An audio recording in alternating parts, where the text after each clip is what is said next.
Good morning. Good morning. కూర్చోండి. ఈరోజు independence day. ఆ విషయం మీకు తెలుసు కదా? తెలుసు.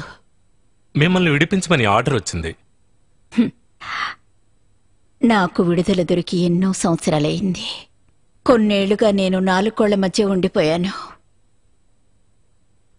జైలుకొచ్చే వాళ్ళందరూ తప్పు చేసిన వాళ్ళు కాదు, అనుకోని పరిస్థితుల్లో బలైపోయిన వాళ్లే.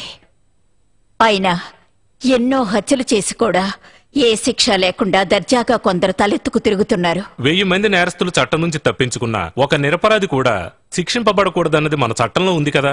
అయినా చట్టంలో ఉన్న లోపాల వల్ల ఎందరూ కళ్ళు కప్పి తిరుగుతున్నారో తెలుసా? చట్టం న్యాయంగా వ్యవహరిస్తే తప్పు చేసిన వాళ్ళకి శిక్ష పడే తీరాలి. న్యాయవాదులు లంచం తీసుకొని న్యాయాన్ని తులాభారం వేస్తున్నారు. న్యాయం మీద ప్రజలకి ఈ రోజు నమ్మకం లేదు. న్యాయం దక్కకపోవడంతో చట్టాన్ని చేతిలోకి తీసుకుంటున్నారు. పీనల్ కోడ్ని నిర్ణయించిన వాళ్ళు కూడా తమ స్వార్థం కోసం చట్టాన్ని వాడుకుంటున్నారు.